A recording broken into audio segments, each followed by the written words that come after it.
कुछ दिन पहले ही लाडो ने 3 प्यारे प्यारे अंडे दिए हैं। बच्चे बाहर आने के पहले ही लाडो अपने अंडों का बहुत अच्छे से ख्याल रख रही है। लाडो ने अपने आने वाले बच्चों के लिए अलग अलग 3 झूले भी बनवा लिए हैं। एक दिन लाडो के घोंसले के पास से एक शिकारी चील शिकार के तलाश में घूम रहा था। तभी उसे लाडो चिड़िया का घोंसला दिख जाता है। बहुत देर से मैं शिकार की तलाश में घूम रहा हूँ। चलो इस घोंसले के खिड़की से झाँक कर देखता हूँ। चील लाडो के घोंसले के खिड़की से अंदर झाँक कर देखता है। उसे अंदर 3 अंडे दिखाई देते हैं। अरे वाह, आज तो मजा ही आ गया। आज मैं इन 3 अंडों की दावत उड़ाऊंगा। लाडो अनाज लाने के लिए घर से बाहर गई थी। चील लाडो के घर का दरवाजा तोड़ने की बहुत कोशिश करता है, लेकिन लाडो ने अपना घोंसला बहुत पक्का बना लिया था। इस वजह से चील दरवाजे को तोड़ नहीं पाया। अरे ये दरवाजा तो बहुत ही पक्का है।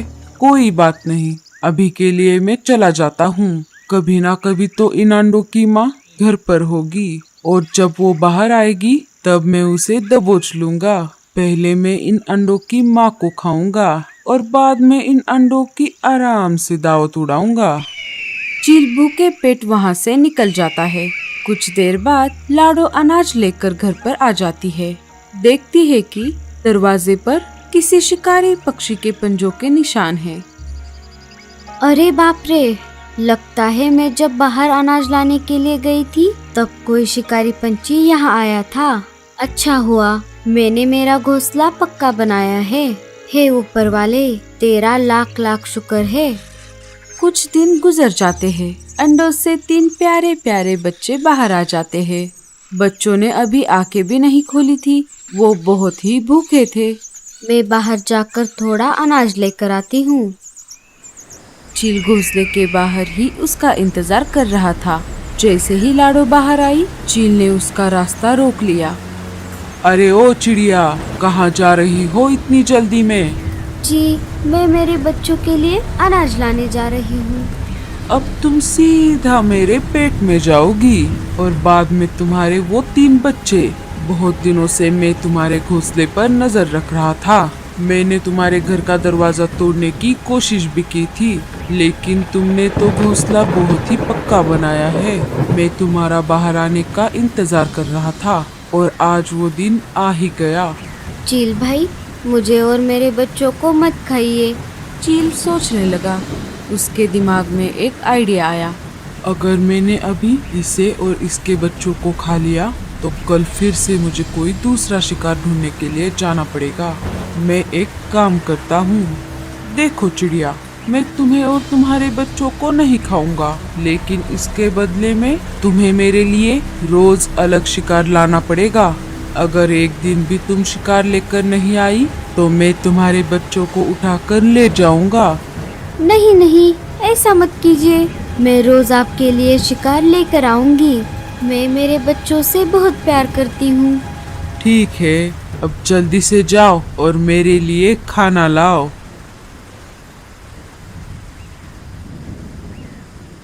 इधर कालू कौवा अपने घोंसले में आराम कर रहा था।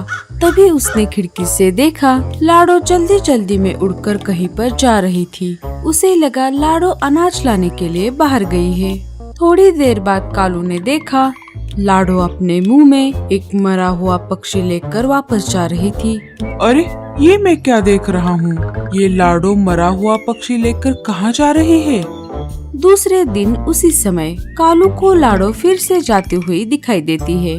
इस बार लाडो एक मरे हुए खरगोश को लेकर जा रही थी। कालू सोच में पड़ गया। उसे कुछ समझ नहीं आ रहा था। तभी कालू ने लाडो का रास्ता रोक लिया।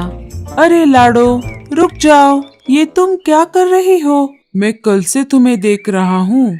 तुम मरे हुए जानवर लेकर यहाँ से जा रही हो। आखिर बात क्या है? लाडो कालू को सारी बात बताती है। अरे बाप रे, ये तो बहुत बड़ी परेशानी है लाडो। लेकिन तुम ये सब कब तक करोगी? क्या करूँ कालू भैया, मुझे मेरे बच्चे बड़े होने तक ये करना पड़ेगा। अभी मैं चलती हूँ। वो चील मेरे घोंसले के ऊपर बैठा है। अगर मैं समय पर नहीं गई तो वो मेरे बच्चों को खा जाएगा। लाडो का अब ये रोज का काम हो गया था। चील लाडो के घर आ जाता, लाडो उसे शिकार ला कर देती और वो आराम से दावत उड़ाकर वहाँ से चला जाता। फिर एक दिन लाडो बहुत बीमार पड़ जाती है। उसे बहुत तेज बुखार हो गया था। अब मैं क्या करूं? कैसे बाहर जाऊं? अगर मैं शिकार लेकर नहीं आई तो अनर्थ हो जाएगा। बच्चे बहुत भूखे थे। माँ, ओ माँ, हमें बहुत भूख लगी है, कुछ खाने को दो ना, उठो ना माँ। बच्चों, आज मेरी तबीयत बहुत खराब है, मेरे सिर में बहुत दर्द कर रहा है, थोड़ी देर रुक जाओ, मैं थोड़ी देर में अनाज लाने के लिए जाती हूँ। तब तक तुम एक काम करो, मैंने इमरजेंसी के लिए थोड़ा अनाज इकट्ठा कर लिया था, वो वहाँ अलमारी में रखा हुआ है, तब तक तुम वो खा लो। इधर चील लाडो का इंतजार कर रहा था। अरे, ये चिड़िया आज क्यों नहीं आई? अभी तक तो उसे आ जाना चाहिए था। अब मुझसे भूख बर्दाश्त नहीं हो रही, मैं अब उसके बच्चों को नहीं छोड़ूंगा। चील लाडो के घर की तरफ निकल पड़ता है। लाडो का घर दूर था, तभी रास्ते में उसे रानो चिड़िया का घोंसला दिख जाता है। ये हुई ना बात, इस घोंसले में तो दो बच्चे हैं। लाडो का घर यहाँ से बहुत